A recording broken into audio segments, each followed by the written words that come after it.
A single pane of glass stood between life and oblivion as Victor Reyes inched the mop cart forward, heart pounding like war drums. His gloves were damp with cleaner, but his mind raced hotter than steam rising from the floor. Across the boardroom, clouds gathered in Veronica Hart's icy gaze as she brandished the German patent booklet like a gauntlet. Translate this in the next 5 minutes, and I'll hand you my quarterly salary. Champagne trembled in crystal flutes and executives stifled giggles behind tailored hands. Victor's breath caught the echo of laughter, a guillotine poised above his quiet dignity. He knelt, palms pressed to polished marble, every nerve ablaze. One wrong move, and his secret lay shattered on this stage. Yet something deeper stirred the latent fire of an abandoned scholar, long silent, awakened to seize justice in the hush of corporate arrogance. If you've ever felt underestimated, drop a comment below, sharing your own invisible moment. Don't forget to subscribe and hit the bell so you won't miss the next chapters of Victor's extraordinary journey. Victor Reyes had learned early that the world's finest deceptions often hid in plain sight. By day, he was a janitor at Brightcore Technologies, pushing carts and polishing floors until the high-rise gleamed. By night, he was a ghost drifting through empty hallways, invisible, unheard. But tonight, as the steel hands of the clock in the boardroom inched toward midnight, Victor felt more alive than he had in a decade. It began with an innocuous tip from the receptionist's voicemail. Confidential delivery, German patent docs, boardroom after hours. Normally, Victor would have shrugged and continued his routine, but something about the message's clipped formality caught his ear. He wiped foam from the marble step and peered through the door's sliver of frosted glass. Through the bright fluorescent glare, a single lamp illuminated Veronica Hart's silhouette, high heels clicking on the polished floor. "Gentlemen," her voice rang out like a pistol shot. "I'll pay my salary if someone here can translate this." Laughter rippled across the table, rich as coral wine in crystal stems. He felt the room's arrogance seep through the pane like poison. His gloved hand trembled on the mop handle. A movement behind him, he froze. The chief counsel, Samuel Green, lifted his phone to record Veronica's pronouncement. Victor's heart thundered. If this was published as a joke, his past would be exposed. As a professor of Germanic linguistics once celebrated at the University of Central Texas, he'd enjoyed prestige and respect. Then tragedy hit: Sophia's illness, a broken promise to stay by her side, and he'd traded podium for pale. Now a cruel jest threatened to reduce his buried expertise to office gossip. He inhaled. Cement floors and chemical cleansers filled his nostrils, grounding him. He crept forward, crouching. The patent binder lay open on the conference table, technical diagrams and dense clauses sprawling like a maze. A swish of Veronica's silk skirt brushed the leather chair as she leaned back, smirking. Anyone she teased champagne flute balanced on her fingertips. No one volunteered. Victor swallowed. One chance. He nudged the door with his elbow, just enough for him to slip in before the security alarm reset. The room held an almost tangible stillness. Executives froze, eyes widening. Time seemed to dilate. He let the door click shut behind him and stood tall, mop forgotten. Veronica's eyebrows arched. "You?" she said, voice curious, maybe amused. The three men exchanged glances, uncertain. Victor felt their doubt as clearly as a blade's edge. He advanced to the table, each step echoing on polished marble. Light from the recessed ceiling fixtures cast sharp patterns across the binder's glossy cover. Samuel Green cleared his throat. "Our janitor can read German." Veronica finished, tilting her head. "Impress me." Victor unclasped the binder, the pages fanning open with a whisper. He inhaled the varnished leather smell of the corporate edition and exhaled, calming his racing pulse. He let his eyes roam the first clause, 412.3. The contractor shall grant exclusive back-end access to Brightcore's proprietary genomic dataset. He heard the collective gasp. Proprietary genomic data wasn't just valuable, it was the company's crown jewel. Section 12.3, he said, voice steady, despite the adrenaline churning beneath. It grants the German partner unlimited back-end access to our client genome database, directly violating HIPAA and our confidentiality agreement. Silence. You could have heard a button drop. Victor watched as purple blood crept into Veronica's cheeks. She recovered first, lips tightening. Continue. He flipped to the diagram page, a flowchart of regulatory triggers. This diagram outlines that any co-developed biotech software becomes co-owned, surrendering our IP rights. His words unfurled like banners across the room. Executives exchanged hushed murmurs. Veronica stood, jaw clenched. And you caught that in what, 30 seconds? He inclined his head. Your team skimmed for summary. The devil's in the details. A tense beat. Then Samuel Green pressed a finger to the tablet beside him, summoning the security feed. No one else is logged in. He looked at Victor with new respect and something else, fear. Victor closed the binder and replaced it with silent care. He reached for his mop, hand steady now. The boardroom's sheen no longer intimidated him. It reflected his reclaimed purpose. Veronica stepped forward, her posture no longer mocking but calculating. You saved us hands down, she said quietly. Name your price. Victor paused, mop bristles grazing the marble. Money had never lured him. Recognition never mattered. He looked at Veronica, eyes tracing the high ceiling. No salary check, he replied. I want my translation submitted anonymously. Then I go back to cleaning.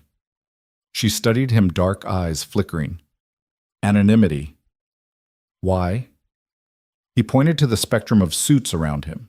Because truth shouldn't depend on titles. Because everyone here assumes a janitor can't outthink a legal team. Let them learn otherwise on their own. A low murmur spread. Veronica folded her arms.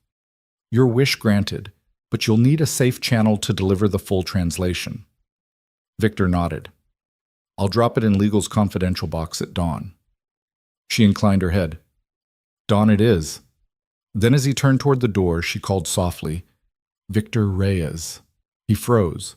That was the first time anyone had spoken his name in years. He glanced back. Veronica offered a small, genuine smile. Thank you.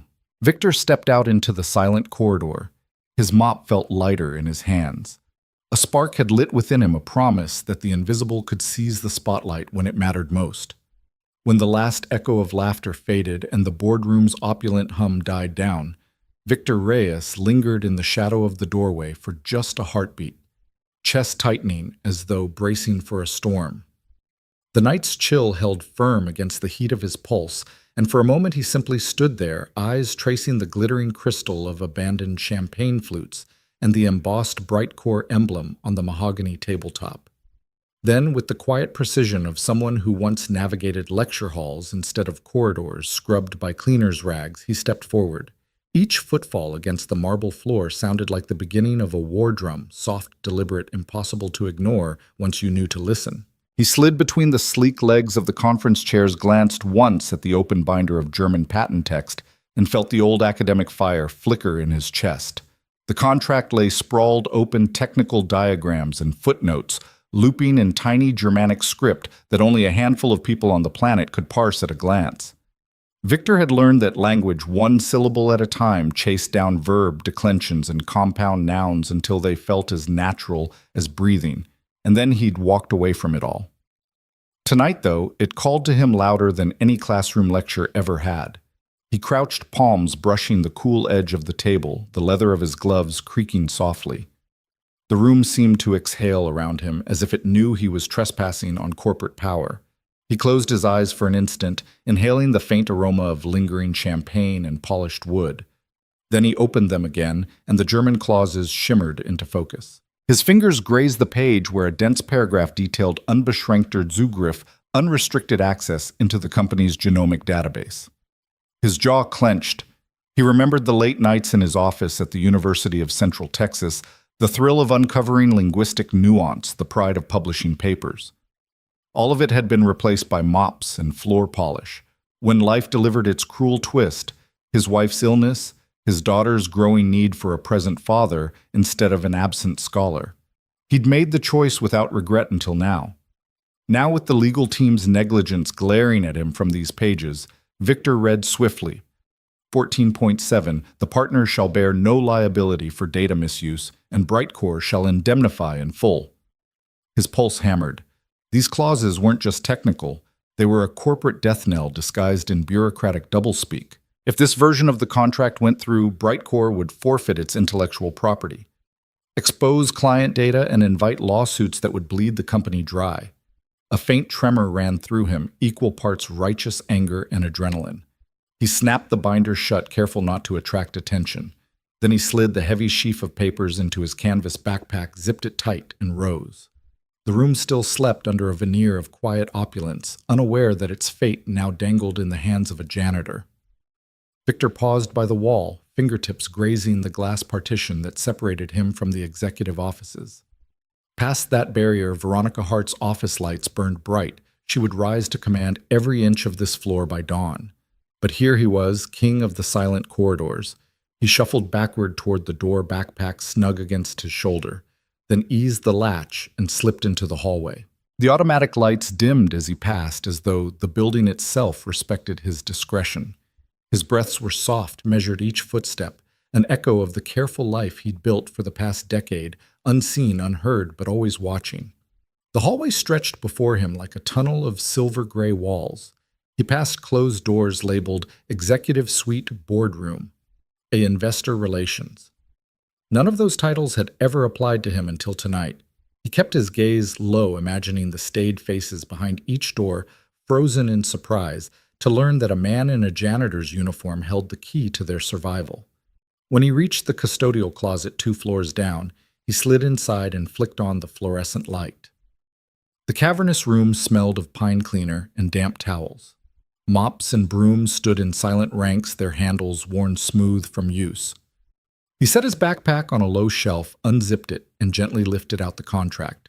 The sheer weight of it, thick and authoritative, made his hands ache, but he welcomed the reminder of his old strength. He cleared a shelf of empty paper boxes and laid the pages out, their white edges stark against the beige metal. Victor leaned over eyes, scanning diagrams of genetic sequences and obscure references to EU data security regulations. His academic instincts kicked in mind, whirring through syntax and semantics. He traced a clause on grant of intellectual property rights, nodded, when he recognized the subtle redaction that legal editors had employed to disguise the surrender of patents. His heart sink in his gut was equal measure relief that he understood this labyrinth terror at the stakes. He peeled back his leather-bound lexicon journal from his backpack notes on German compound verbs, scribbles on compliance terminology in French and English. By the locker's hum, he cross-referenced his entries, muttering under his breath, "Unübertragbar, non-transferable." They can't give that away, period. His thumb traced the margin beside the translated note. Major violation, expose this.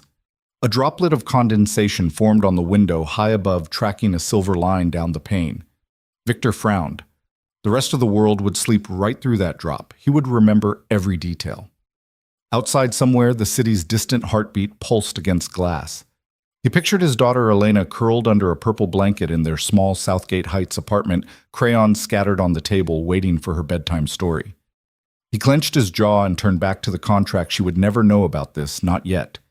He needed to unmask these clauses first. He reached into his pocket for his phone, thumb hovering over the recorder app. No, if anyone found this, it had to look clean, official, untraceable. So he resisted. Instead, he methodically prepared handwritten notes, page numbers, clause references, concise English summaries. He dated them initialed discreetly and slipped them into the binder alongside the translated pages. When he was done, each section of the contract bore his cold, precise commentary enough to alert any lawyer to the traps he'd uncovered. Victor paused back straight, breathing even. In that lull, he felt the old academic exhilaration, the pure, unadulterated joy of revelation. The same joy that had once earned him tenure-track offers and glowing student evaluations. But that life had ended in a hospital room the day he chose to become invisible so someone else could shine. Tonight, for the first time in years, he wasn't hiding. He was reclaiming the power he thought lost. Outside the closet, the corridor lights flicked as a security guard passed by. Victor held his breath until the guard's footsteps receded. He zipped the binder shut, shouldered his pack, and exited into the quiet hall. The cool air felt like baptism, washing the intensity from his skin. He navigated the echoing corridors until he stood before the elevator doors leading down to the lobby. The call button gleamed under the fluorescent halo. He pressed it and waited back, pressed against the opposite wall, heart slowing. The doors parted with a hushed breath. Victor stepped in palms, damp against his backpack straps. The car descended smoothly, its mirrored walls reflecting his uniformed image. Back at him, mop bucket wheels parked beside the mirror, utility belt clipped at his waist. He looked unfamiliar, yet oddly whole. He pressed the lobby button and exhaled. When he emerged into the marble-floored entrance, the security desk glowed in the dim glow of the overnight lamps.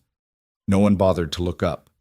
Victor moved past the reception pods and down the tiled hallway toward the confidential document drop, a brass box slot marked Legal Confidential. It stood under a single spotlight, ominous and inviting. His fingertips brushed the slot's cool metal as he slipped the sealed envelope inside. Inside lay his translation, his annotations, and a one-page executive summary that spelled out the dangers in black and white. He didn't leave a name. He didn't need to. The pages would speak for themselves. With the envelope gone, the echo of its fall lingered in his ears. He straightened and turned away, footsteps silent but purposeful, as he retraced his route back to the custodial corridors. Behind him, the lobby emptied into silence, and the guarded secrets of the night settled into the ticking pause before dawn. Victor Reyes, scholar, janitor, invisible sentinel, slipped into the shadows once more, the weight of unseen truths pressing gently against his heart. Under the harsh glare of the locker room fluorescence, Victor Reyes laid the contract pages out across the metal bench, like pieces of a fractured map, each sheet trembling slightly under his gloved fingers. The air smelled sharply of pine cleaner and damp uniforms, a scent he'd come to associate with this makeshift study hall. He leaned forward so that the lines of German patent text filled his vision, each word a potential landmine. Outside, the echo of distant cleaning carts hummed through the ventilation ducts, but in here, there was only Victor's quiet intake of breath and the soft rustle of paper. His eyes flicked to the first page, a preamble promising strategic collaboration and mutual development. He remembered reading similar phrases a decade ago in academic journals, marveling at the elegance of technical German and the precision of its compound nouns. Tonight those phrases throbbed with menace. Victor's lips parted as he whispered, "They never even read it." His thumb drifted to the fine-printed Brightcore logo stamped in the corner, an emblem of pride now poised to betray. He moved to the next sheet, his fingers tracing each line.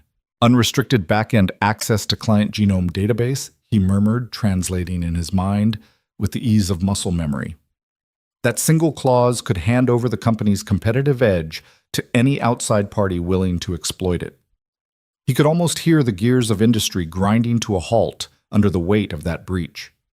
His chest tightened. A janitor's uniform felt suddenly ill-fitting. Beneath it, the scholar he once was writhed to break free. Victor pushed the papers aside and reached into his backpack for his cracked leather journal, the one filled with margin notes on verb declensions and EU compliance. The notebook's pages were worn thin from repeated consultation, each dog-eared corner a testament to nights spent poring over language theories. He flipped past grammar tables to a page of hastily scrawled German to English translations.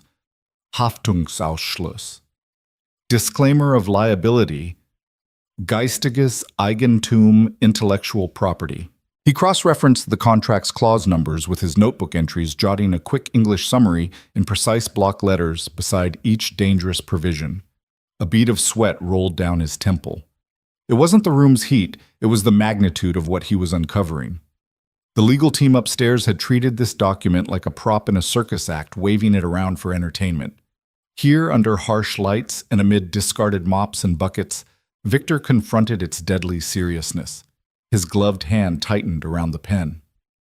Surrender of IP rights pages. 15 to 18, he wrote, then paused. His daughter Elena's face flashed in his mind, sleeping soundly on the pull-out couch, her sketchbook open beside her. She trusted him to keep their small world safe. If Britcore collapsed, would it send shockwaves through the neighborhood? Would Elena lose her chance at college? The thought sharpened his resolve. He shifted miniature beads of water forming on the stainless steel locker above him. The lockers gleamed with institutional sterility, each numbered door hiding a uniform and a life. To the outside world, each locker's occupant was interchangeable, just another member of the night cleaning crew. But Victor felt the weight of his own identity soothe him. Scholar turned janitor turned clandestine savior. He would see this through. He returned to the contract pages, lingering on a section dense with legal jargon, masking a clause about indemnification. His breath hitched as he translated Brightcore shall indemnify all claims arising from partner use of proprietary data. In plain English, that meant the company would be on the hook for any misuse by the German partner. He underlined the line in red ink, a small, fierce gesture that made the words bleed like a warning beacon. This document needed more than a passing glance. It needed surgical precision. Victor skimmed forward, reading with the speed of someone who once lectured dozens of eager students on linguistic nuance. Page 24 held a diagram of biochemical sequences lines intersecting in a web of technical references. A fellow academic might have admired its elegance. Victor saw its lethal beauty.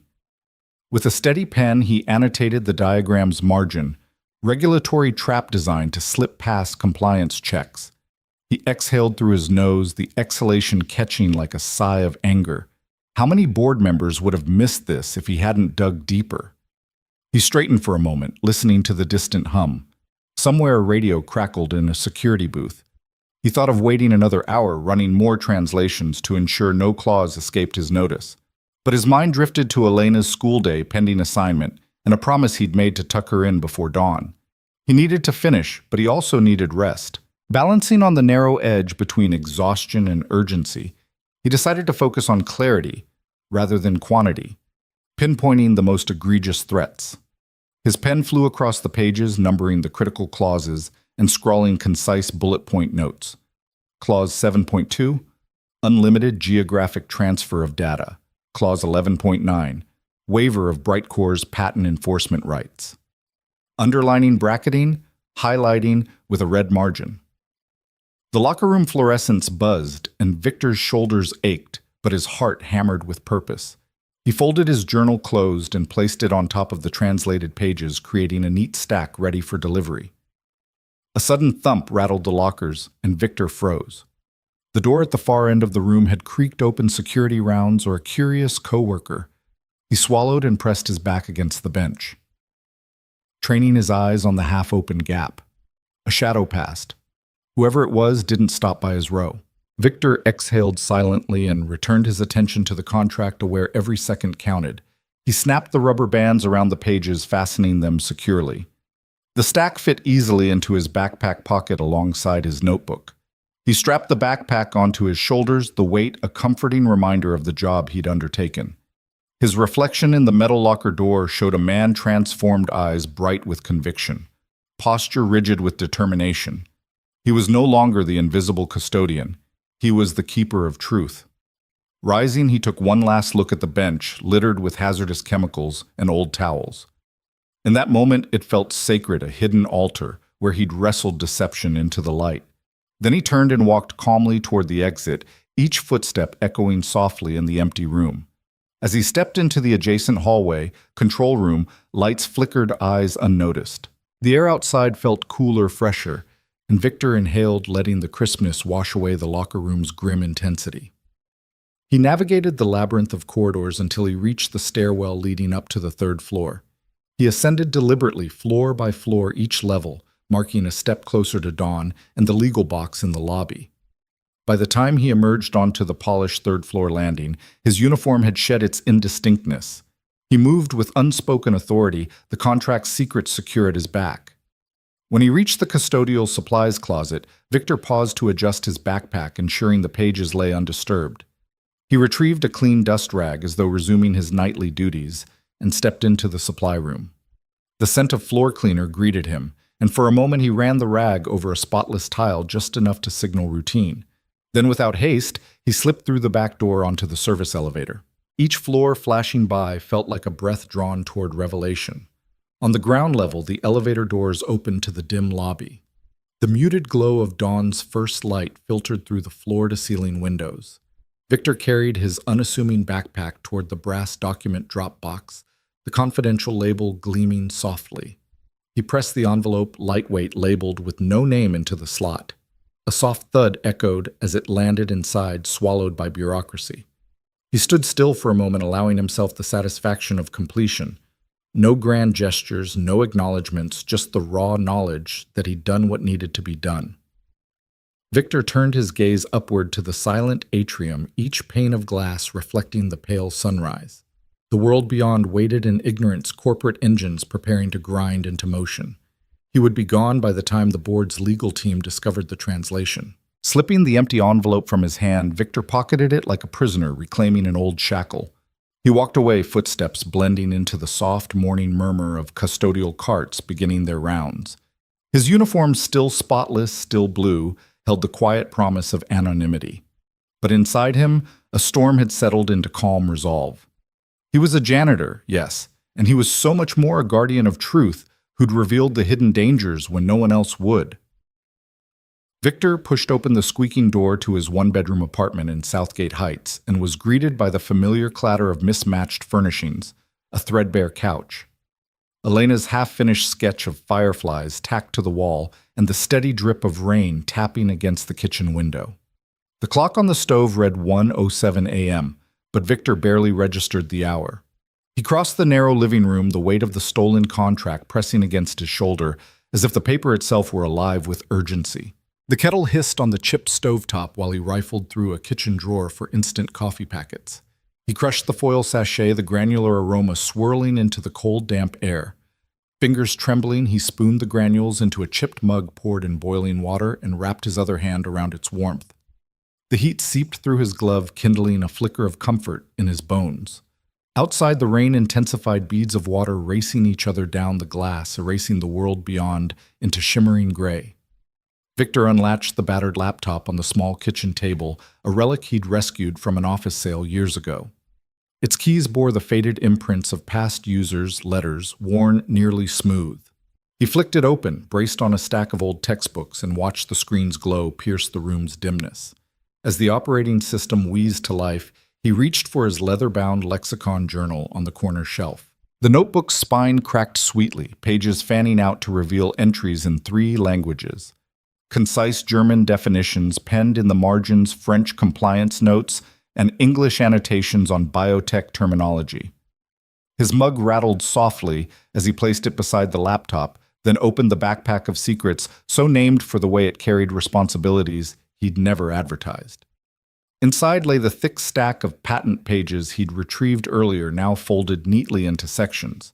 He extracted the first segment, a bundle of 15 pages held together by a yellowed paperclip, and laid them out beside his journal. The rain's rhythmic patter became the night's metronome, urging him onward. Victor cleared his throat and tapped a key to open a blank document. Translation and risk summary. He typed the title stark against the empty white. Then he glanced at the contract's opening clause, for 3.1 licensing terms for gene sequencing algorithms. His eyes narrowed. He remembered the hushed excitement in his old lab when that very algorithm had first been uttered. Now it risked exploitation by an unvetted partner. He sipped the coffee, its bitterness a familiar anchor, and began to translate. German words glided into English sentences under his fingers. He moved swiftly, but not hurriedly, because precision was his ally. The first paragraph slipped by.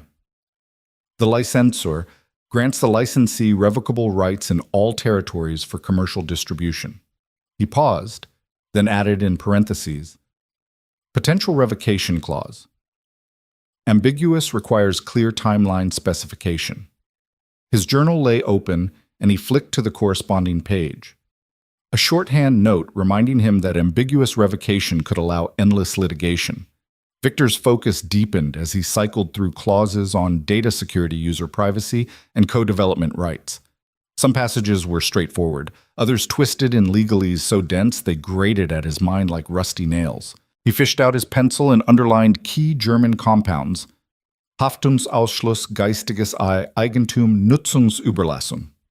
His old professor's voice echoed compound nouns reveal intent. He muttered that phrase under his breath, then scribbled an English equivalence beside each term. The clock on the stove ticked emphatically. Each second marked the distance from the boardroom where he'd first glimpsed this betrayal. He wondered if up there Veronica Hart had any inkling that their empire teetered on these pages. He imagined her reading it, eyes widening as she realized the recklessness of her jest. She would have no choice but to respect the intelligence she'd once mocked. A sudden rush of cold air swept in as his apartment door opened. Elena padded into the kitchen, rubbing sleep from her eyes. Victor froze, heart stuttering.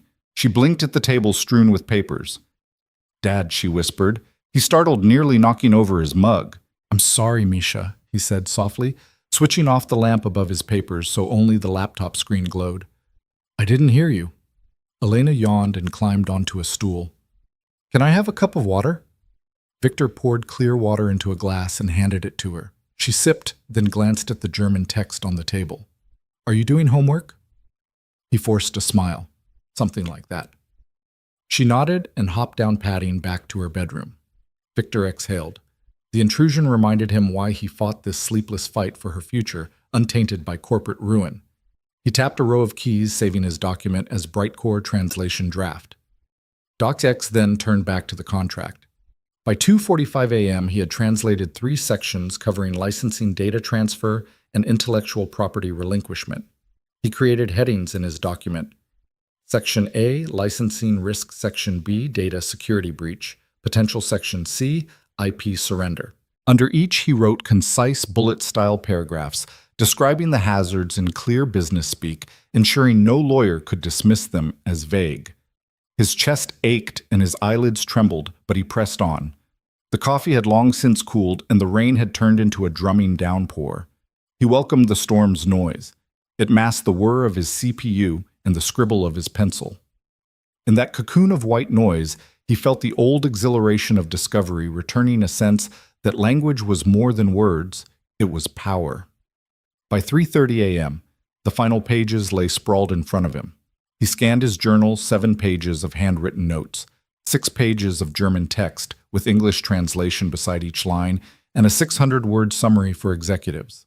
Victor inhaled deeply, then began the final phase, synthesizing everything into a 1-page executive summary. He opened a new document, typed Executive Summary, confidential and condensed the most critical points. Unlimited back-end access, indemnity waivers, IP rights surrender, and evasive revocation terms. His summary was spare, each sentence crisp. Clause 7.4 grants. Partner unrestricted genomic database access. Clause 11.2 waives all Brightcore liability. Clause 15.3 cedes patent ownership without compensation. He proofread the summary twice, eyes skimming so fast they burned. Satisfied, he saved it as exec/summary brightcore.pdf and closed his laptop with a snap. The screen's glow vanished, leaving only the lamp's faint halo over his scattered notes. He leaned back, feeling the tension flood out of his shoulders. He had transformed the dense madness of patent jargon into a clean, undeniable warning. As he packed his papers, journal, translation summaries into a manila envelope, the reality of his dual life settled in by day, a janitor pushing carts and mopping floors. By night, a translator wielding truth like a scalpel. He sealed the envelope and slid it into his backpack alongside the laptop. The storm had quieted to a soft drum, and Victor alone bore its witness. He turned off the small lamp, leaving only a dim hallway glow spilling through the curtain. For a moment, he simply stood in the darkness, breathing in the aftertaste of coffee and rain. Then he padded to Elena's door and cracked it open. She lay curled under her blanket, the early light of dawn already brushing the walls. He leaned over and kissed her forehead. "I'll be back soon," he whispered. She mumbled in her sleep, then settled deeper into her pillow. Victor closed the door gently and slipped on his coat. The morning chill greeted him as he stepped into the corridor. He slung the backpack over his shoulder, its contents heavy with consequence and hope. Tonight's transformation had equipped him with the weapons of precision and knowledge, tools to challenge corporate arrogance and shield those who depended on him. He paused at the stairwell, fingers brushing the railing as light edged into the sky beyond the window. The world was waking, but for Victor Reyes, the night's work had just reached its climax. With quiet determination, he descended toward the lobby where the legal department's confidential box awaited. The rain had ceased, leaving a gentle hush in its wake. And as he locked eyes on the stairwell's final step, Victor felt something profound. A man reborn in purpose, ready to deliver the silent verdict that would speak louder than any boardroom joke. Victor Reyes stepped off the service elevator into the lobby just as the first pale fingers of dawn crept across the marble floor. He paused in the soft glow, the brass of the legal department confidential slot gleaming like an ancient vault door. The building still groaned under the hush of early morning.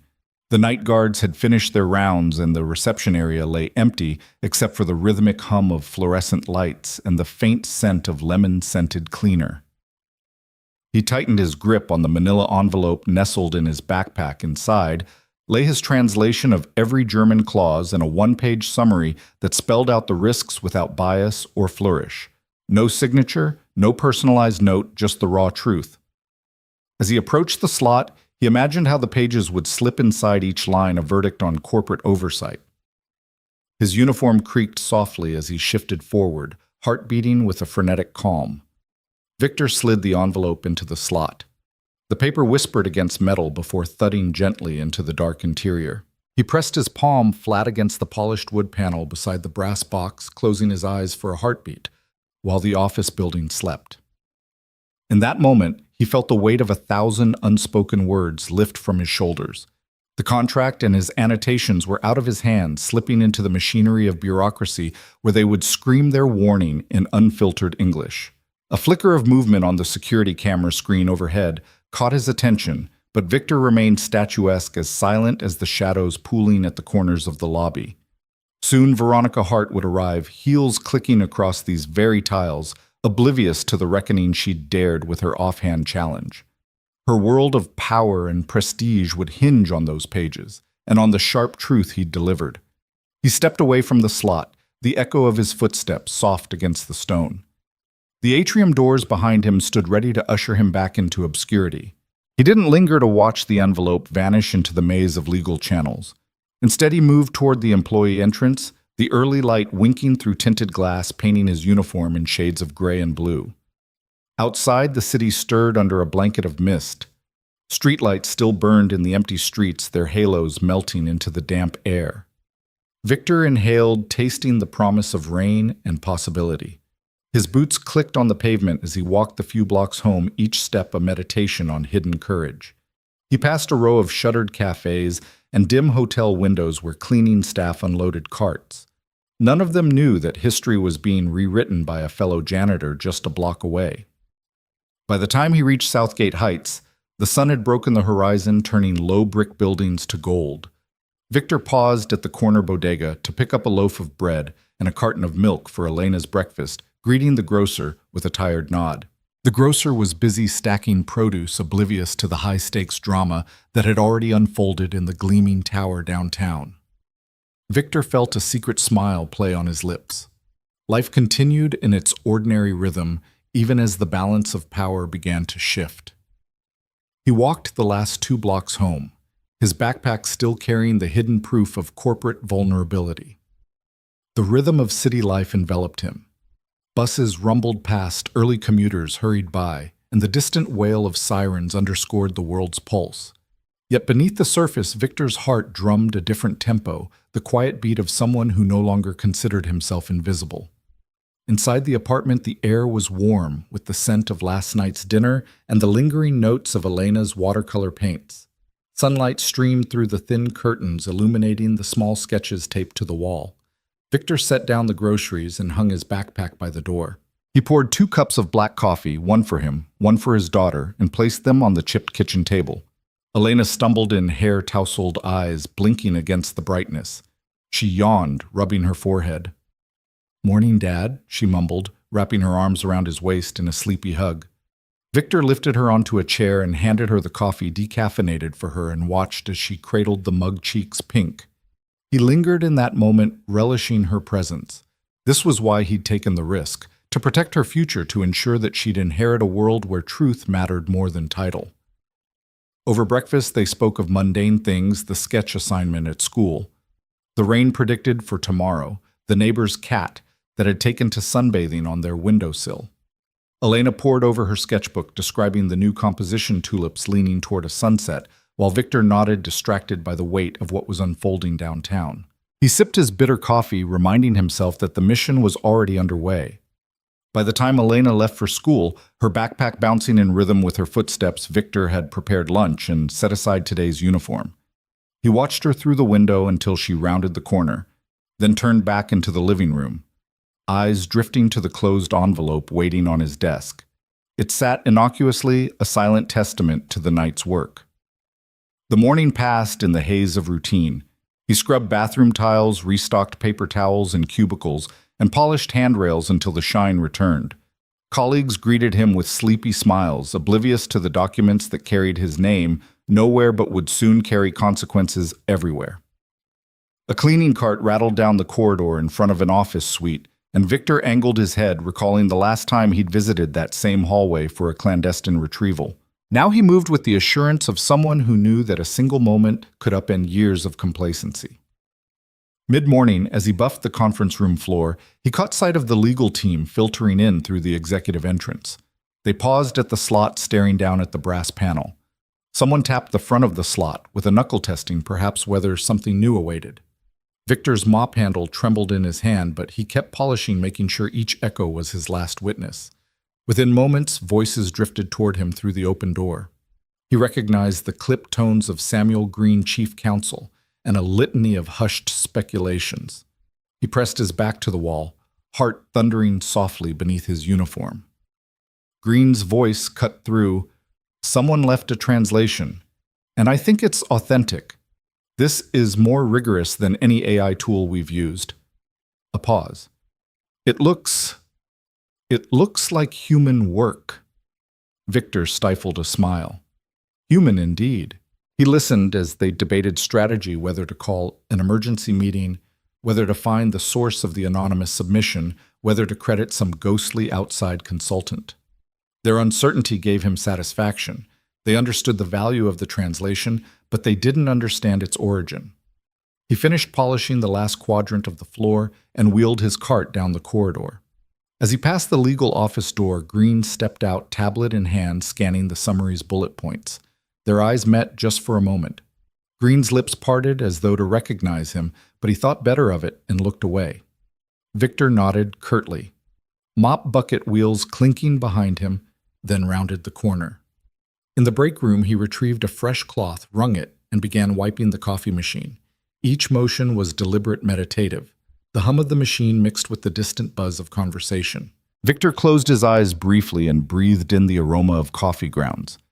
Even in the midst of corporate upheaval, some things remained constant, the simple acts of cleaning and of brewing a cup of coffee. Both required patience and attention to detail, virtues he wielded as deftly as any legal brief. When his shift ended, Victor clocked out with the same ID badge he'd used for years. The security guard at the desk glanced up but offered no greeting. Victor returned the nod absent-mindedly and stepped outside into the bright morning sun. The city thrummed around him, a million lives intersecting in mundane dances. Yet for Victor Reyes, the world had shifted on its axis. The envelope he'd dropped into that brass slot had begun to unravel a system built on assumptions. Assumptions that he, a humble janitor, could not only read German patent text, but could also wield it to protect an entire company. He walked away from the building without looking back, the reflective glass facade catching his uniformed reflection one last time. He merged with the flow of commuters, as anonymous as ever, yet carrying within him the knowledge that he'd done something extraordinary. And though he would remain unseen in the quiet margins of his trade, Victor Reyes knew that the truth once unleashed would speak louder than any name. Victor Reyes adjusted the straps of Elena's backpack as they stepped off the curb into the morning bustle. The sun had just cleared the rooftops, casting a pale gold across wet pavement. It had rained the night before, tiny puddles clung to the sidewalk like glass marbles, and the clean scent of ozone lingered in the air. Victor inhaled, drawing strength from the cool morning, and squeezed his daughter's hand. Elena paused at the school gate, her small fingers wrapped around his. She glanced up at a cluster of classmates chatting by the entrance, their voices rippling like water over stones. Victor noticed a boy in a navy blazer lean in and whisper something to his friend. The friend laughed, the high-pitched sound carrying across the yard. Victor stiffened. He'd walked this route dozens of times. He'd learned to steel himself against the subtle slights, the sideways glances when parents said hello with a polite distant nod and hurried on. But today morning light fell differently, hitting his uniformed shoulders with an almost accusatory glare. He tightened his grip on Elena's hand, ready to shield her. The boy in the blazer straightened and pointed. "That's Elena. Her dad's the guy who mops our halls," he said, voice loud and certain. A few kids turned, their murmurs rising in a wave. "Mop guy hall janitor wipes the floors." None of them knew Victor's story. None had seen the contract translation that would save their parents' livelihoods. They only saw the man in the crisp blue uniform. Victor's jaw clenched. He forced himself to release Elena's hand and placed it gently on her shoulder. His heart pounded, but his voice stayed steady. "Let's keep moving, sweetheart." He offered a tight smile and began to guide her toward the door. Elena's chin lifted, her gaze drifting over the cluster of whispering classmates. For a moment, Victor feared she might cry or shrink back. Instead, she squared her small shoulders and turned to the boy in the blazer. Her voice rang out clear and confident, stronger than the clatter of backpack zippers and locker doors slamming. "My dad speaks 5 languages," she said, eyes level with his. The boy blinked, caught off guard. The other children fell silent, curiosity replacing mockery. Victor felt his breath catch, pride swelling in his chest like warm light.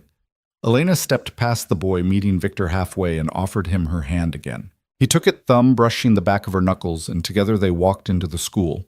Inside, the hall smelled of polished linoleum and elbow grease. The morning bell chimed faintly in the distance. Victor released Elena's hand and knelt so her eyes were level with his. "I'm proud of you," he said softly, voice thick with emotion. Elena smiled, a small, shy curve of her lips, then scurried down the corridor toward her classroom.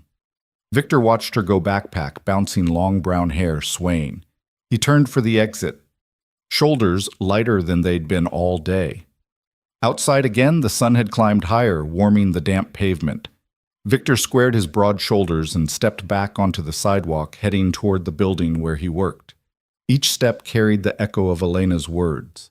He repeated them under his breath. "My dad speaks 5 languages." He savored the hum of that truth, a balm for years spent hiding. They'd moved into this neighborhood when Elena was just a toddler, before he'd traded lectures for mop buckets.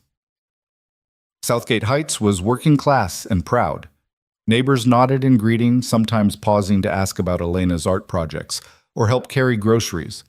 But the school route still stung with reminders of his uniform, the badge clipped to his chest, the sturdy work boots, the janitor's cart rattling behind him. Victor's morning had started before dawn, polishing glass doors and empty hallways, lost in the weight of the translation he'd delivered anonymously to the legal drop. Every polished surface felt like a canvas wiped clean, ready for fresh truths to emerge.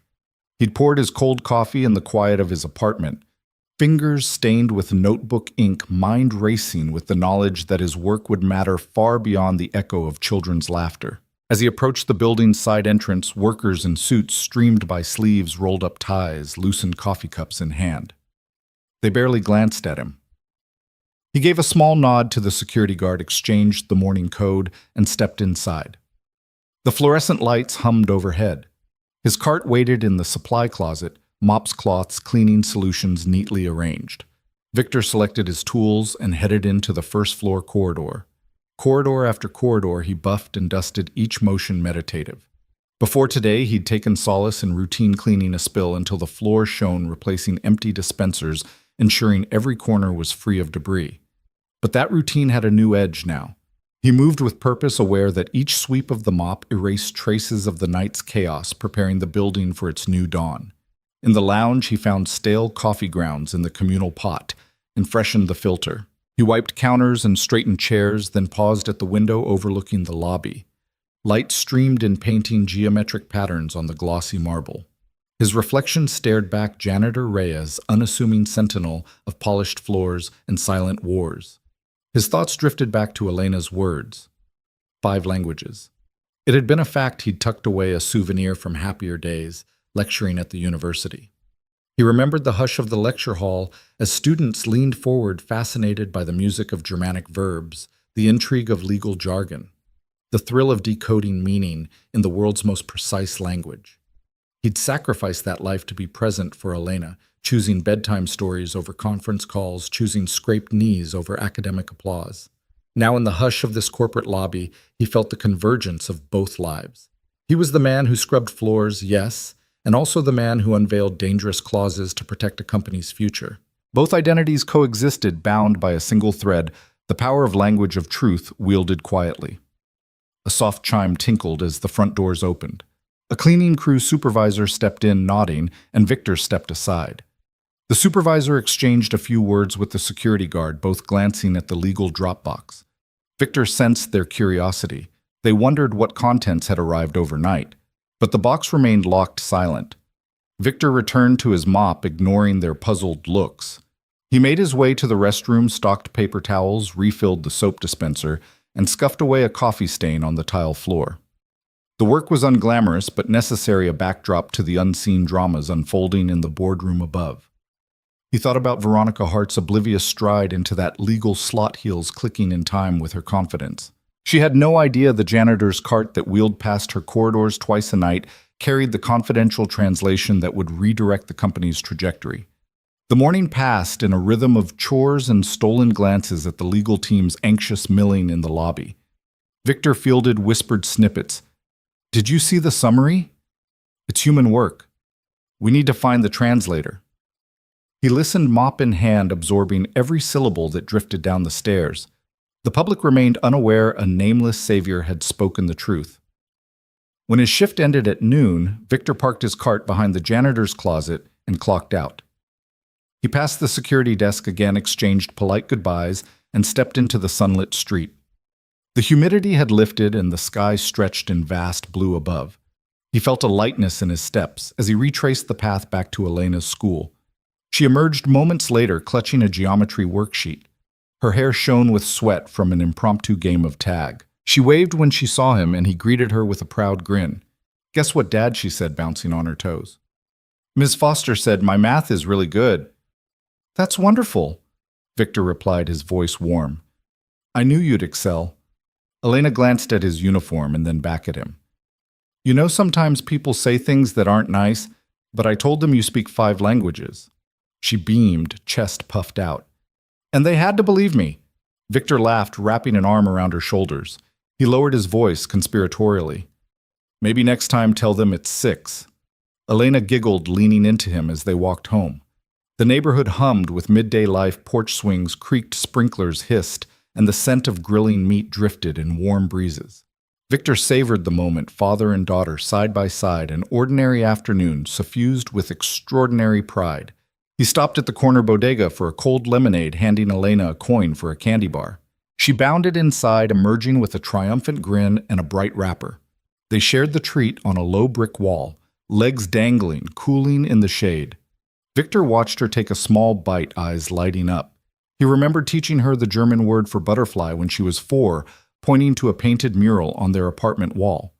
She'd giggled at the long compound noun Schmetterlingsschwarm, and he'd laughed too, marveling at childhood wonder. Now she was 9, wise beyond her years, fiercely protective of her father. He let the sweetness linger in his mouth, a reminder that small victories often shone brightest. His own path had been marked by losses and hidden sacrifices, yet this moment, sunlit and real, was the culmination of every choice he'd made. As the sun shifted and the afternoon edged toward evening, Victor rose. "Come on, mija," he said, using his special nickname for her. "Let's go home." She nodded and scampered by his side, chatter spilling out about art class and tomorrow's spelling test. Victor listened, feeling the steady rhythm of her voice settle into his bones. He had taken on an anonymous crusade in the corridors above, but here in the wide world of the street and the warm sanctuary of fatherhood, he carried his greatest achievement, a daughter who knew his worth before any boardroom did. Victor Reyes paused outside the school gates, the afternoon sun warming his shoulders as Elena waved goodbye and slipped inside. He watched her disappear into the swirl of backpacks and laughter, and in that moment a shadow slipped across his mind, one he had carried quietly for a decade. The bright day around him seemed to dim as the world folded backward, and he found himself standing in a different place entirely. He was 10 years younger then, his hair darker, and his uniform a tailored tweed jacket instead of a mop-stained polo. He stood before a lecture hall filled with eager faces, the mellow hum of anticipation vibrating off the high ceilings. The blackboard behind him was covered in intricate diagrams of German compound verbs, a spray of chalk dust over its surface like winter's first frost. A slide projected above showed a line of legal text Haftungsausschluss, and he leaned forward, chalk in hand, voice rich with excitement, as he explained the subtle power hidden in that single word. Compound nouns in German, he told them, aren't just grammatical curiosities. They're weapons of precision. The students leaned forward in their seats, eyes bright. He walked down the aisle, chalk dust puffing from his jacket sleeve, voice dropping to a conspiratorial whisper. In legal documents, every element of a compound noun is deliberate. It reveals intent, narrows meaning, or obscures truth. A ripple of laughter danced across the tiered rows, but beneath it, he could see the spark of understanding, the thrill of intellectual discovery. This hall was his home, and every word breathed life into him. That evening, celebration lingered in the campus bar, where colleagues raised glasses to his soon-to-be-published paper, Semantic Precision in Germanic Patent Law. It was the culmination of years spent chasing footnotes through archives in Berlin and Vienna. He'd teased at breakthroughs in cross-linguistic compliance tips for drafting airtight contracts that even AI might miss. They toasted to his tenure-track appointment to a bright career ahead. His wife Sophia laughed beside him, her auburn hair gleaming under the amber lights, a sketchbook balanced on her knee as she doodled caricatures of professors with oversized spectacles. Elena wasn't born yet, but they imagined her a redhead like her mother, full of curiosity. The next morning, he woke to the phone ringing before sunrise. The voice on the other end was clinical. Mrs. Reyes's test results show a glioblastoma grade 4. We need to start treatment immediately. His heart stopped, the memory of chalk dust and applause evaporating in the instant it took to process the word cancer. He sat on the edge of the bed, breakfast dishes frosting on the nightstand, the world contract into a single point of unbearable gravity. Everything accelerated at once, hospital corridors lit by harsh fluorescence, his wife clad in a thin gown that did nothing to shield her from the cold. He held her hand through rounds of surgery, his lab notes and manuscript drafts lying untouched at home. The university called, "We understand the circumstances. Take the time you need." He left a voicemail for his department chair. "I can't teach this semester. Family emergency." His voice cracked on family. He avoided the word divorce, as if it might absolve him of betrayal. Days bled into nights in the sterile hospital room machines, beeping a steady reminder that life could be measured in flat lines and vital signs. Sophia's once fiery laughter became a soft sigh. Her sketchbook lay abandoned on the bedside table, her favorite pen rolling across the linoleum floor. He convinced himself that between treatment cycles, he could finish a chapter, proofread a section, but each time he opened his laptop, the blinking cursor reminded him that no research mattered without her beside him. Elena arrived weeks later, a 7-year-old bundle of energy whose questions pulled him back from the brink.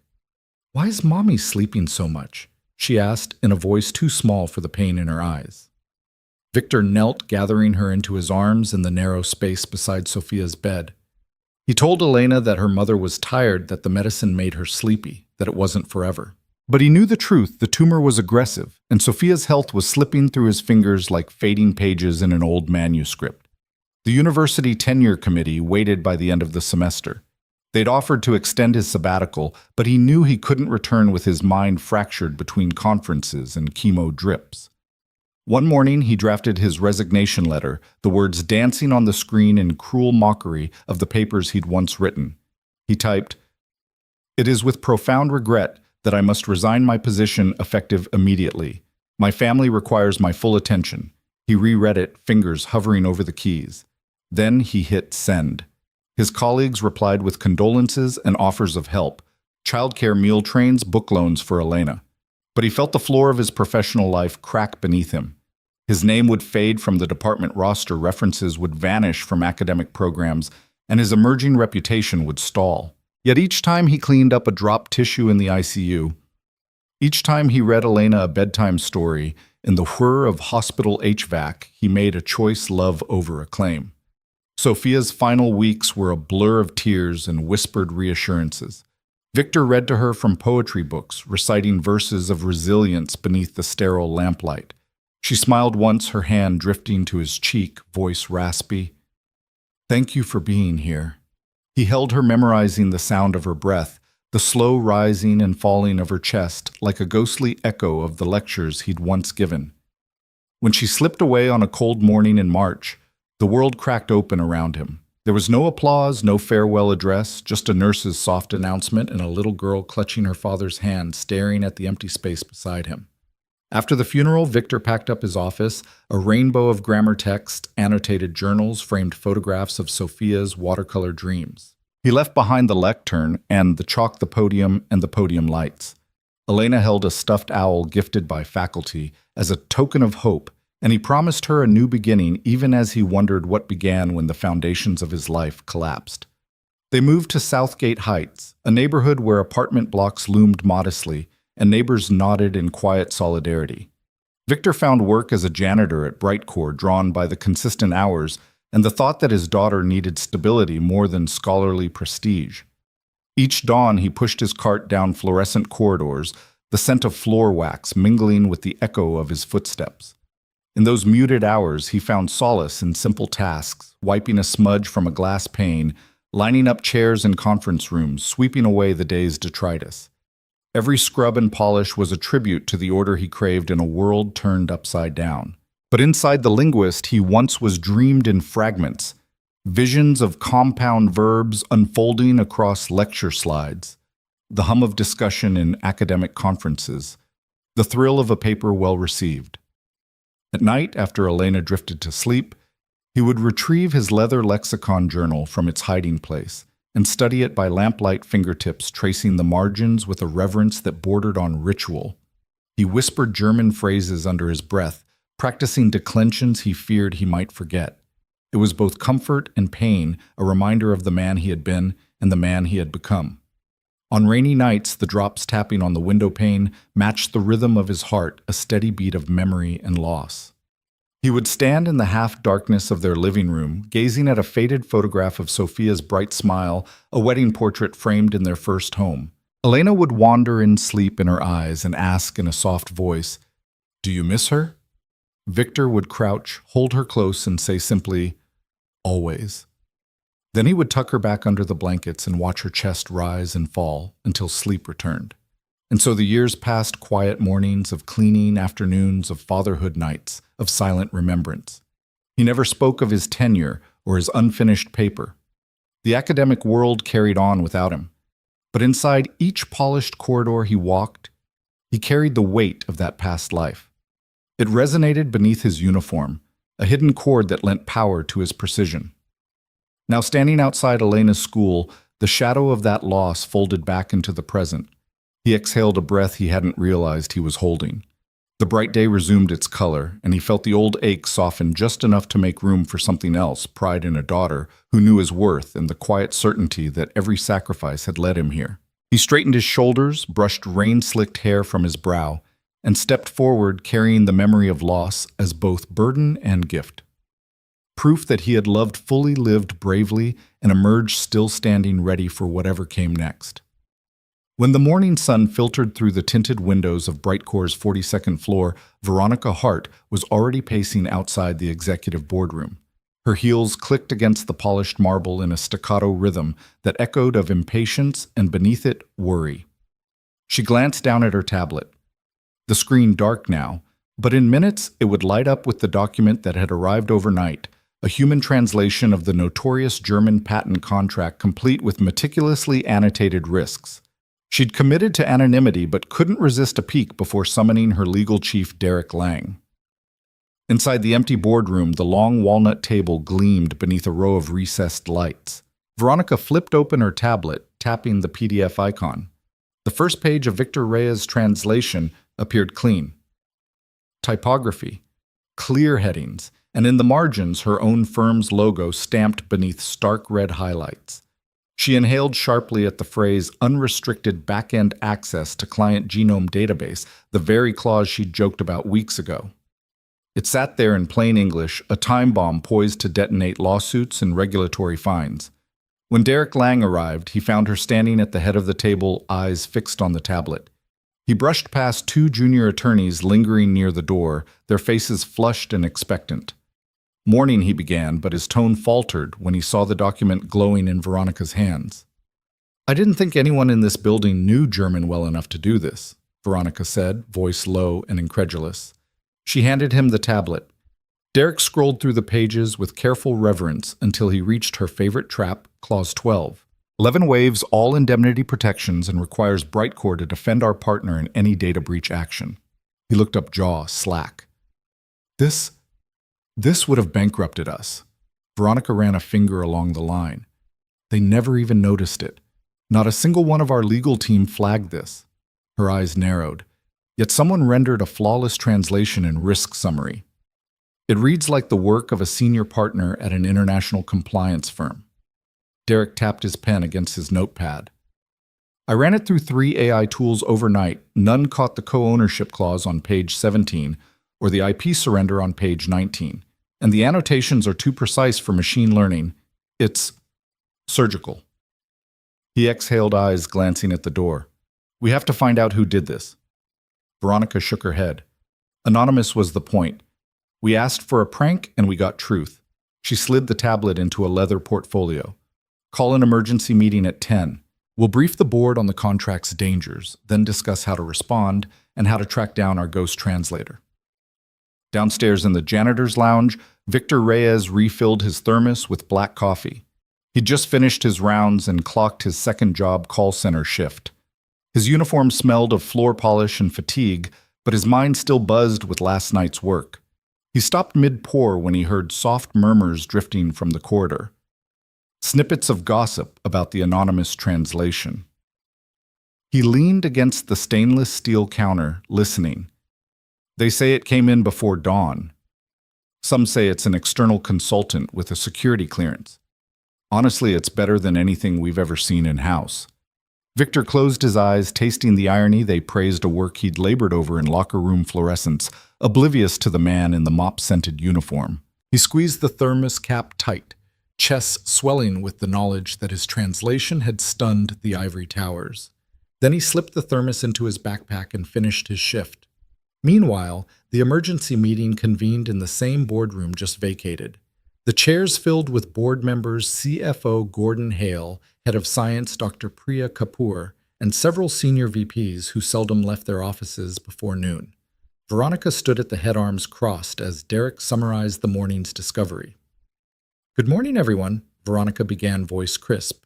What you see here is a human translation of our German patent contract delivered anonymously this morning. It highlights multiple high-risk clauses that, if executed, would compromise our proprietary genome database, surrender intellectual property rights, and potentially expose us to unlimited liability. This was overlooked by our entire team. She paused. Thanks to this translation, we've averted a catastrophic deal. Gasps rippled around the table. Eyes widened, hands flew to the table's edge. Gordon Hale tapped his fingers anxiously. Had that clause slipped through, we'd be bleeding money on lawsuits and possibly forced to hand over our biotech algorithms free of charge. His voice rose. Whoever did this must be a legend in German legal translation. Board members exchanged skeptical looks. Priya Kapoor leaned forward. We keep hearing rumors that it's a freelance consultant in Munich, but the turnaround was impossible. She shook her head. We need a lead. Veronica's lips curved into a sly smile. That's our next agenda item. How do we locate this translation genius? But first, let's focus on damage control. Derek, please outline our communication plan.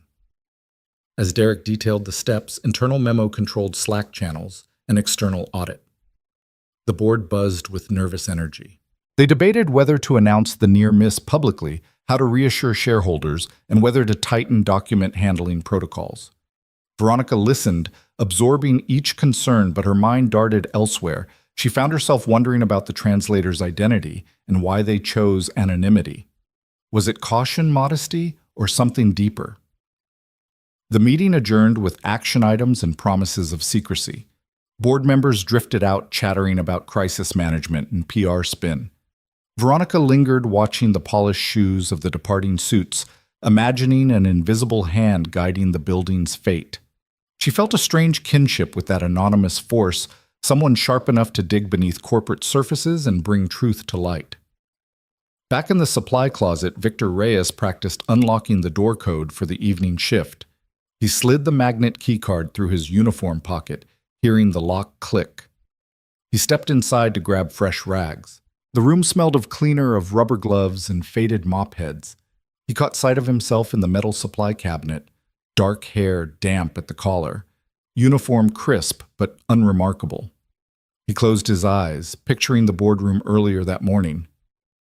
Veronica Hart's gasp, Derek Lang's disbelief, the board's stunned faces. They talked of a phantom consultant, not realizing the savior they praised, moved through these halls twice a night, silent and unassuming. He let out a soft chuckle that rattled the empty closet. A coworker's voice came down the hallway. Victor extinguished the thought, sliding the cloth into his belt and stepping back toward the corridor. Floor 17, he reminded himself, a cleaning detail that would take him past Boardroom A and into the heart of the building where secrets slept behind locked doors. Further down, he paused at the restroom entrance, noticing a cluster of legal staff huddled in the hallway. Their conversation spilled out in rapid-fire whispers. I heard they're tracing IP logs, checking email metadata. If it's someone internal, they could be risking termination.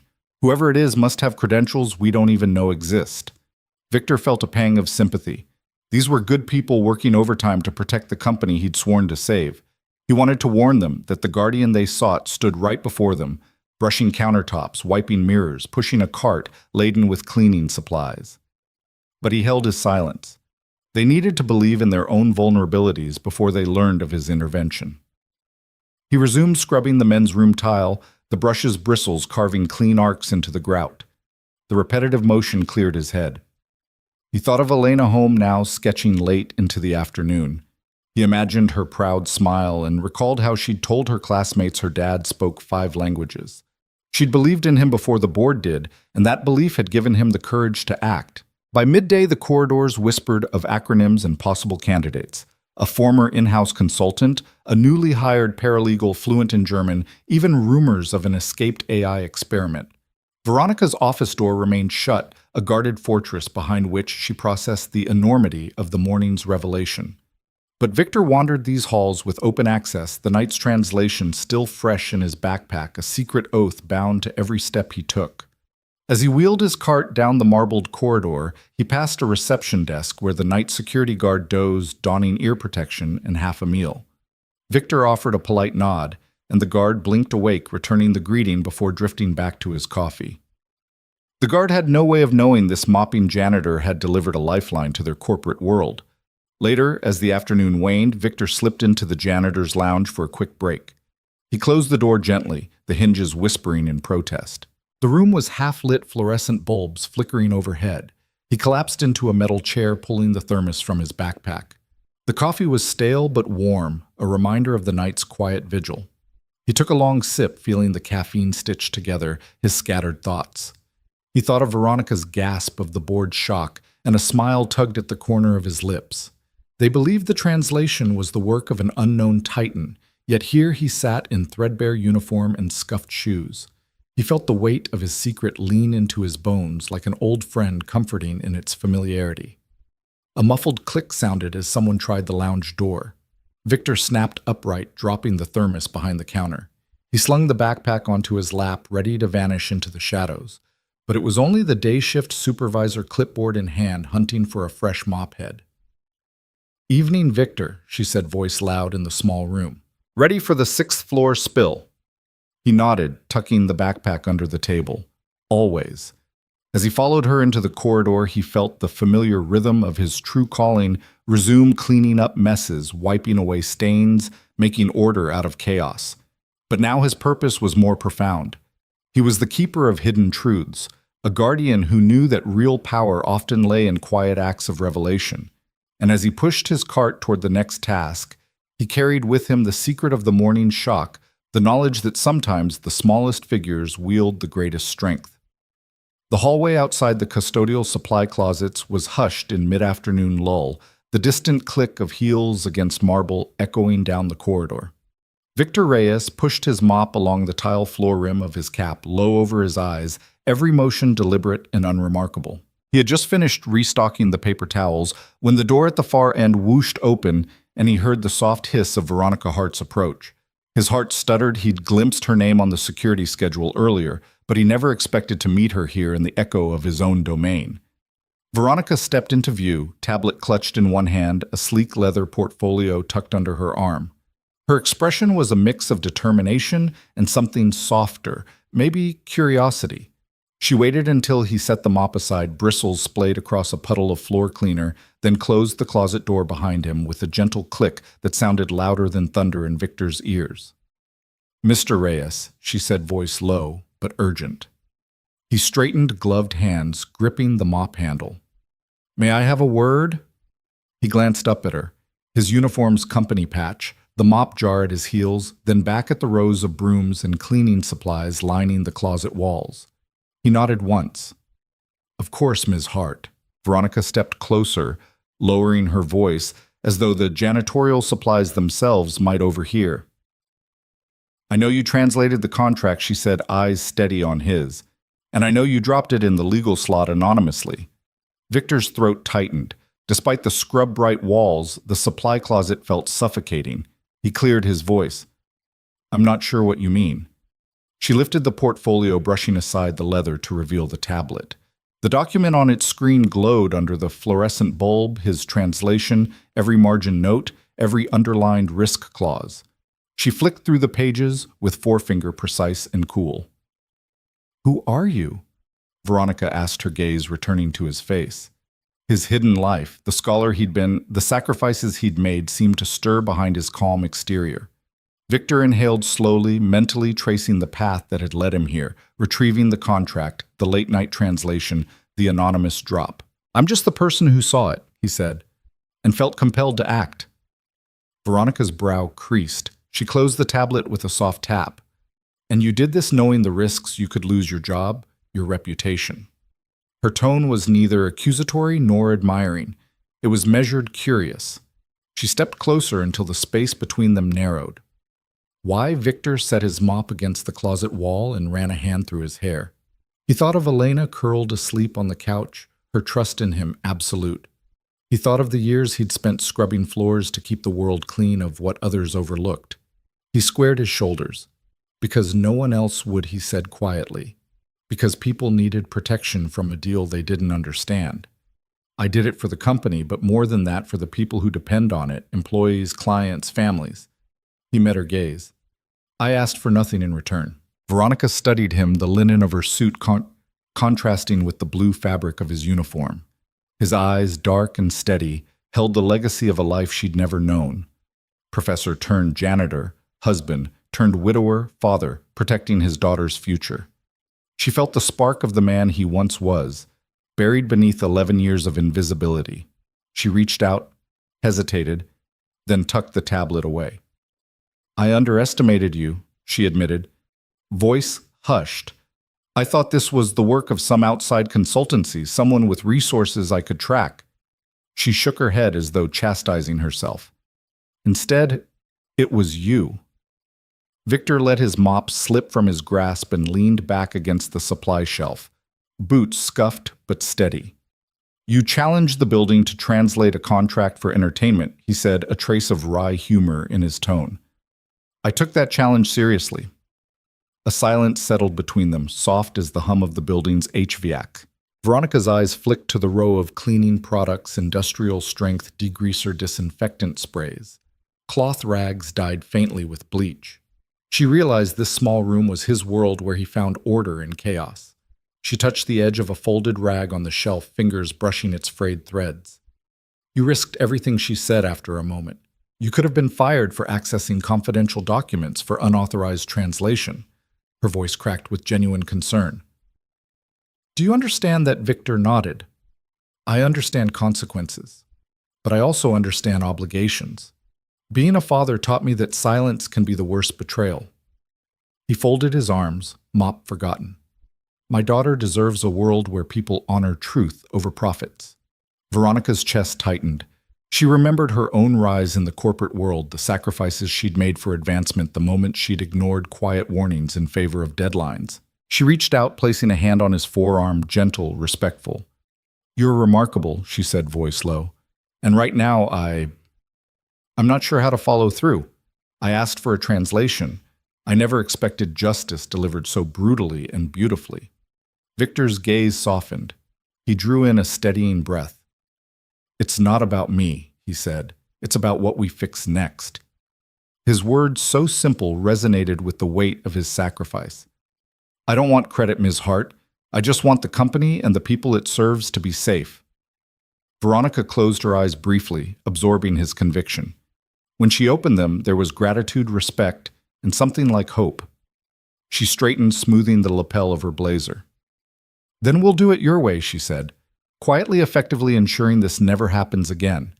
She reached into her pocket and withdrew a single business card. "If you ever change your mind, if you want to help us lead these efforts, call me." Victor accepted the card, the lamination gleaming under the fluorescent glare. He tucked it into his pocket next to his keys. "Thank you," he said, voice genuine. Veronica hesitated another heartbeat, then nodded. "Thank you." She turned, sliding the closet door shut behind her, leaving Victor alone with the hum of the supplies room and the echo of a promise he'd made to truth, to protection, to the spark of a past life he'd never fully buried. Victor Reyes felt the thrum of his heart in his throat as he waited outside the polished mahogany doors of the executive suite, backpack slung over one shoulder. The corridor was hushed, lit by recessed fixtures that gleamed on the marble floor. He'd been summoned just minutes ago by Veronica Hart's assistant. "They'll see you now, Mr. Reyes." He pressed a palm to his uniform shirt, breathing in the faint scent of lemon cleaner that still clung to his clothes. In that moment, he was neither janitor nor professor, but something in between, an uneasy bridge spanning two worlds. When the doors swung open, Veronica stood there in charcoal gray tailoring heels poised like punctuation marks on the floor. Behind her, Derek Lang and Gordon Hale waited, eyes shifting between her and the doorway. Victor stepped inside, the click of his shoes soft against the oriental rug. The suite smelled of leather-bound files and expensive coffee, and sunlight spilled through floor-to-ceiling windows into a panorama of the waking city.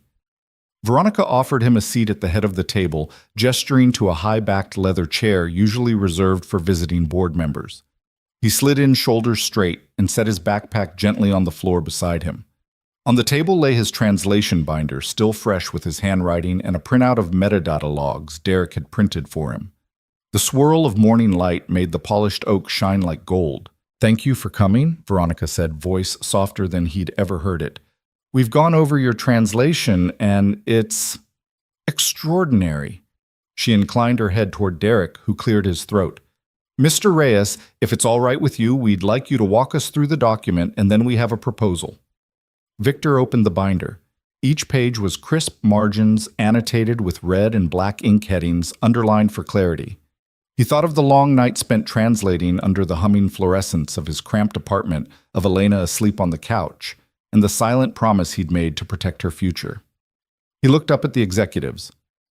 "We'll start with the access clause on page 4, he said. He guided them through the clauses one by one: unrestricted back-end access, in Section 3, indemnity waivers, in Section 7, and the IP surrender tucked away in Section 12. He spoke with the calm precision of a seasoned lecturer, his voice resonant in the quiet room. When he reached the metadata logs, he laid a printout on the table. These records show the document was last edited from a terminal assigned to Eric Shaw's credentials at 2:14 a.m. The internal IP address matches his home network. It's clear someone inside tried to sneak this version through. Derek Lang's jaw tightened. Gordon Hale leaned forward, lips pursed. Veronica's gaze never wavered. She watched him unearth the corporate betrayal like a man unearthing a buried artifact. Victor felt the weight of their stares, not pity, but recognition. He'd laid bare the truth, and now the company stood at a crossroads of accountability. When he finished, the room pulsed with a low hum of stunned respect. Derek cleared his throat, glancing at Veronica. "This is beyond what we expected," he said. "Your translation didn't just catch us up, it built a case we didn't know we had." Veronica's hand moved to a folder at her elbow. She opened it and slid another document toward him. An offer letter printed on thick, cream-colored stock. Victor's breath caught. He picked up the paper, reading the lines carefully. The role was titled Director of Linguistic Risk and Compliance. It came with a competitive salary benefits and a stipulation that he would report directly to Veronica. No uniforms, no janitorial duties, just a seat at this very table, access to legal resources, and the authority to review every international contract before executive sign-off. He looked up, chest tight. He tasted the acrid tang of disbelief. Veronica leaned forward, eyes earnest. We can't undo what happened overnight, but we can change what happens from now on. We need your skill set, Victor, if you'll accept it. Victor closed his eyes for a moment, mind racing back to the lecture hall he'd left behind, to the hospital corridors where he'd held Sophia's hand, to the endless nights of cleaning floors to pay the bills. He thought of Elena waiting at home, her simple faith in his worth, and knew he owed her more than the quiet anonymity he'd clung to for so long. He looked up and found Veronica's gaze unwavering. "Ms. Hart," he said, voice steady, "I accept provided I can continue to work for the people who need protection, whether they wear suits or uniforms." She smiled, a genuine warmth that softened her usual precision. Derek and Gordon exchanged nods, and Veronica extended her hand across the table. Victor stood and shook it, a firm grasp that sealed not just a contract, but a promise of mutual respect. The sunlight caught the welt on her palm as she returned the shake. That afternoon, Victor walked the short block to his apartment, the world brighter than it had been in years. His uniform hung neatly in the closet. Tonight he'd hang a crisp new blazer in its place. The envelope containing his offer letter rested in his breast pocket, its presence a pinprick of joy against his chest. Inside, Elena sat at the small kitchen table, a watercolor spread before her like a miniature stage. She dipped her brush into cerulean paint, humming softly. When she saw him, her brush froze mid-stroke. She set it down and pushed back her chair, eyes shining. "Dad," she exclaimed. She rose and threw her arms around him, careful not to smudge his pants. He held her tight, feeling the familiar contours of her weight against him, solid, real, unshakable. He led her to the table and sat across from her, pulling out the offer letter. Elena leaned forward, peering at the typed words. She read the title aloud, Director of Linguistic Risk and Compliance. Her eyebrows shot up. "What does that mean?" Victor smiled, smoothing a stray lock of hair from her forehead. "It means I get to keep doing what I love, finding hidden risks in words and protecting people from them, but I'll do it from an office with a team, and I won't have to mop floors anymore." Elena studied him, tilting her head. She thought for a moment, then her face lit up. "Dad, that's amazing. You deserve to be seen." Her voice was quiet but fierce, as if she'd long carried those words in her heart. Victor felt hot tears prick the corners of his eyes. He reached across the table and took her hand. "Thank you, mija," he whispered, using his special nickname for her. "I couldn't have done any of this without you." She squeezed his fingers, and for a moment they sat there, father and daughter, the soft afternoon light wrapping around them like a promise. Outside, the city hummed with possibility. Victor Reyes, once invisible, was finally stepping into the light he'd earned and sharing it with the daughter who had shown him the way. Victor Reyes stood beside the long folding table in the community center's multi-purpose room, watching the morning light filter through high windows and dust motes drift over his daughter's painting. Elena's wildflowers gleamed in vivid watercolors, bright orange poppies, deep purple lupines, and a single pale blue forget-me-not peeking from the corner. The banner above them read, "What Lies Beneath." And the contest theme felt custom-made for their story. A scattering of art supplies lay on the table, watercolor pans, brushes worn smooth at the handles, a stack of heavy watercolor paper, and Victor's own leather notebook, its pages yellowed with ink and memories. He reached out and ran his finger over the edge of one page. Earlier that week, he'd tapped out the first line of his short piece, "Silence carries secrets deeper than any stone garden. Truth blooms only when someone dares to pull the weeds." He closed his eyes for a moment, recalling nights bent over that notebook, words flowing slowly at first, then tumbling out as if propelled by an urgent wind. Elena glanced up from her brush. "Dad, look," she said, voice light with pride. She'd just finished shading the petals on one poppy so that each curve caught the light like stained glass. Victor leaned closer. "It's gorgeous," he said. "You've captured the fire in their hearts." His daughter beamed, looping a stray lock of hair behind her ear. She dipped her brush in a pale wash of green and added delicate stems. Victor picked up his pen and notebook and scrawled the next line. He watched the world rush past polished floors, unaware that the man who mopped held its fragile truth in calloused hands. He paused, lifted his head, and met Elena's eyes. "How are your stems looking?"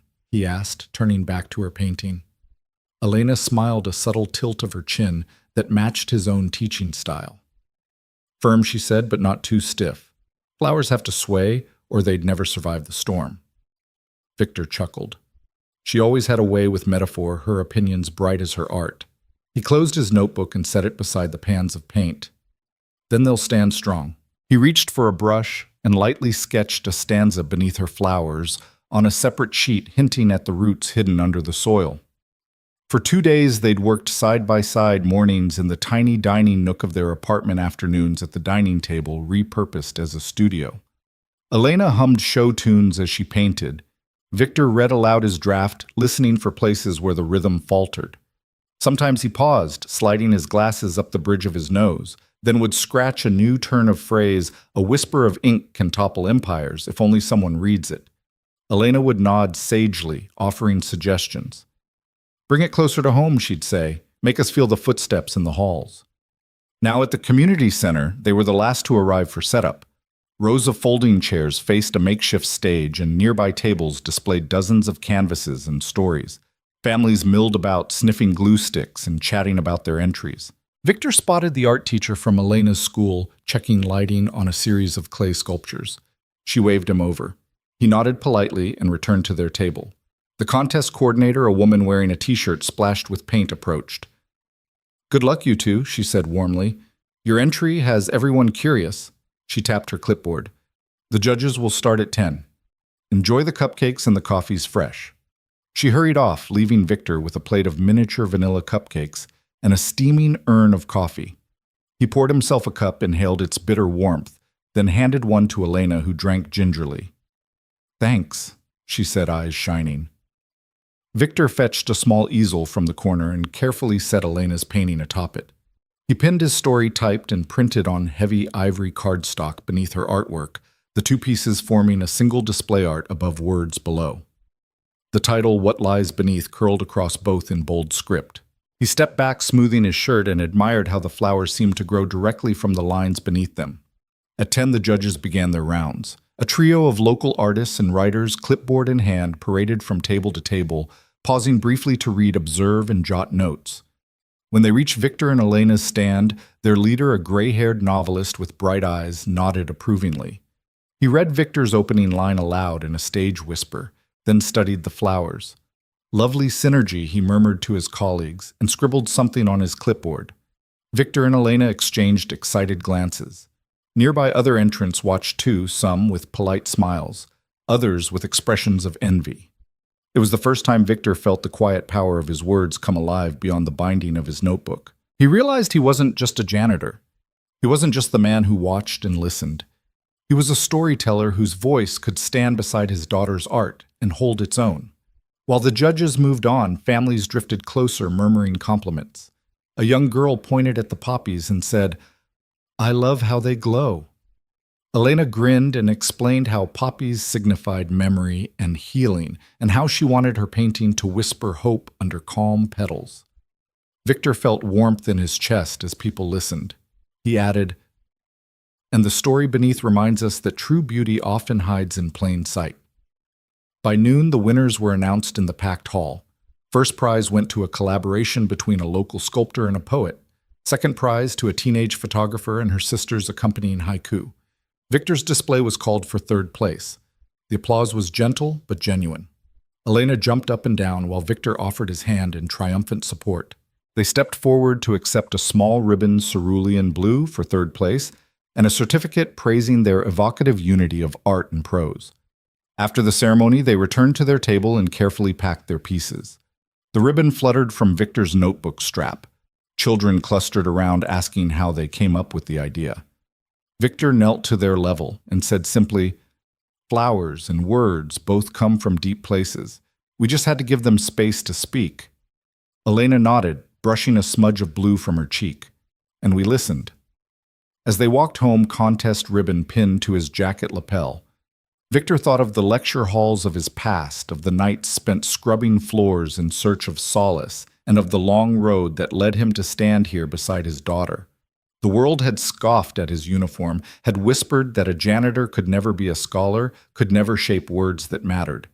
Yet here on a community stage, his story had stood tall. Elena skipped ahead, humming a melody from her art class. Victor pulled his notebook from his pocket thumb, catching on the ribbon, and read the inscription at the top of their certificate for revealing the hidden blossoms of courage. He tucked the paper into his notebook, then slipped it back beside the pens and folded brushes. That night, in the quiet of their apartment, Victor placed the certificate and ribbon on the bookshelf beside his daughter's sketchbooks and his old lexicon journal. He looked at Elena's watercolor taped above the wildflowers glowing in the lamp's soft light. She climbed onto his lap, curling against his chest, and he felt the fullness of his reclaimed voice, proof that truth and beauty, when shared, could transform even the most mundane of lives. Elena wrapped her arms around him and whispered, "Dad, this was the best day ever." Victor smiled, brushing a kiss across her forehead. "Mine too, sweetheart," he said. He closed his eyes for a moment, breathing in the promise of tomorrow. Tonight, words and art slept side by side, and in their gentle union, Victor Reyes found the redemption he'd long sought. A creative redemption born of truth, love, and the quiet courage to speak what lies beneath. 1 year later, Victor Reyes paused in the silent corridor outside his office and let the polished stillness wash over him. The morning sun filtered through tinted glass walls, tracing warm stripes of light across the dark carpet. He straightened his jacket, no longer a mop-worn uniform, but a tailored navy blazer, and reached out to push open the frosted glass door labeled Linguistic Integrity. A half smile curved his lips as the door clicked shut behind him, sealing him in the quiet sanctuary he'd earned. Inside the room smelled faintly of aged paper and fresh coffee. His desk, once a janitor's supply table in the break room, had evolved into a sleek workspace complete with dual monitors, reference texts on international data law, and a neat stack of contract drafts awaiting his review. Victor took his usual seat behind the desk, the leather chair conforming to his shoulders. He glanced down at the top drawer where his dusty nameplate lay nestled beside a framed photo of Elena painting poppies. He slid it into view, Dr. Victor Reyes, Director of Global Compliance. He ran a fingertip across the engraved letters and let out a quiet breath. The weight of the title felt both foreign and familiar, an echo of the life he once left behind, but in a role transformed by his own quiet courage. That morning, his inbox held 2 urgent requests, a biotech partnership contract in German and a cross-border data sharing agreement in Japanese. He clicked open the first file, tracing his eyes over the initial clauses. Years ago, unrestricted back-end access sneered at him from those lines. Now he spotted a subtle amendment that would have slipped past all but the most trained eye. He underlined it in red, adding his concise margin note, "Required geographic limitation. Retain IP rights exclusively." He saved the change and transitioned to the next document. As he worked, memories drifted through the polished stillness. He remembered slipping the anonymous translation into the legal slot, feeling the thud of paper as though it were a lifeline thrown to a floundering ship. He recalled Veronica Hart cornering him in the supply closet, her eyes wide with the realization that the janitor had rescued her empire. He remembered standing in this very hallway 1 year ago, uniform still pressed from the night shift, heart-pounding as he walked toward these doors for the first time. And he remembered Elena's whisper, "Dad, you deserve to be seen." He paused in his editing, saving his work, and leaned back. A soft knock on the door frame drew his attention. Veronica stood there, tablet in hand, and that controlled warmth in her gaze. "Good morning," she said quietly, stepping inside. "I hope I'm not interrupting." Victor shook his head and gestured toward the seat opposite. "Not at all. How can I help?"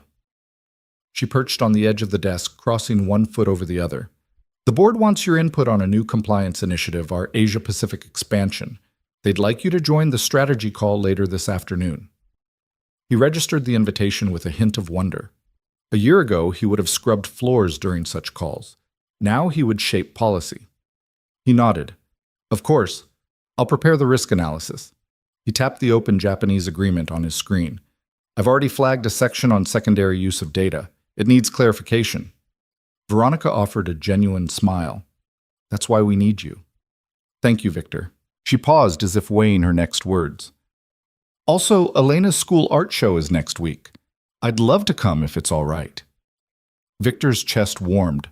"I'd like that." He stood and extended his hand. She accepted it, firm and respectful.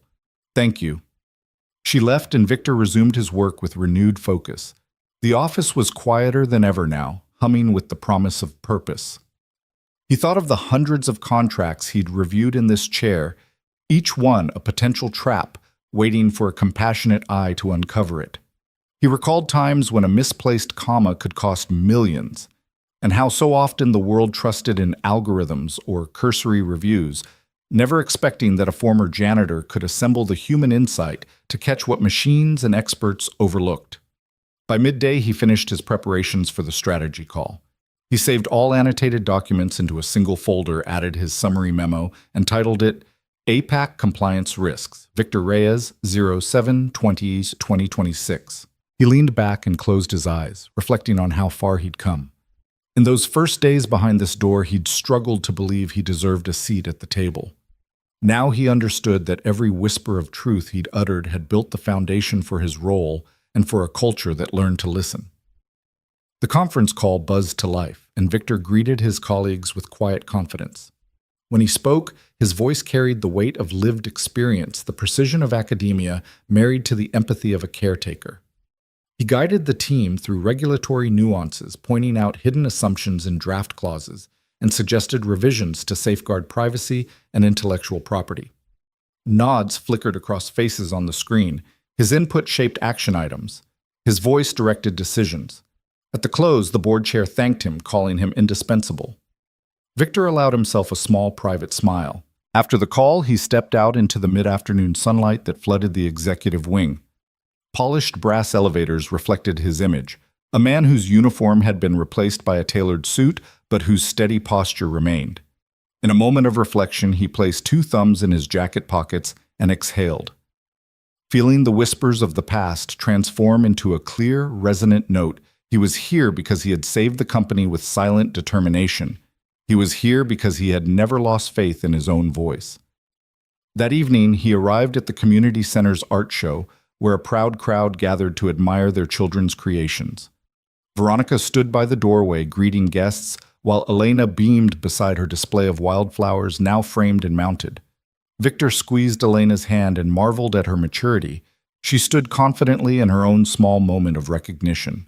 "Look," she whispered, pointing to a plaque beneath her painting, "Honorable Mention Creative Vision." Victor knelt, brushing a kiss to her forehead. "Congratulations, sweetheart." He scanned the room, spotting familiar faces, parents who had cheered their contest entry neighbors, who'd praised his translation long ago. None of them knew the full measure of his journey, but they knew him here, appreciative, engaged, guiding his daughter's celebration. Later they walked home under a canopy of stars. Elena carried her ribbon and a small program booklet. Victor carried his notebook and the tranquility of a father who had reclaimed his destiny. The night air was crisp, carrying faint laughter from distant parties, as if the world itself recognized their quiet triumph. At their apartment, Victor placed Elena's ribbon on her bookshelf beside her watercolor set. He retrieved his own leather journal and added a new line under the spines of so many others. The strongest voices whisper, "The invisible save us all." He closed the cover gently, the words sealed as truth. Before bed, he looked at his dusty nameplate lying inside the drawer of his office desk. Tomorrow, he would mount it on his door. He would believe in it fully because it was earned not as a claim to fame, but as a testament to quiet courage. He promised himself that he would never again hide behind invisibility, but always listen for the hush of danger and speak the soft truths that could protect the world he held dear. Victor Reyes turned off the lamp, feeling the calm settle in his bones. Outside, the city slept, unaware that behind one frosted glass door, a man once invisible had shaped destinies with the power of his whispered convictions. And in that serene moment, he knew legacy is measured not by volume, but by the courage to speak when it matters most.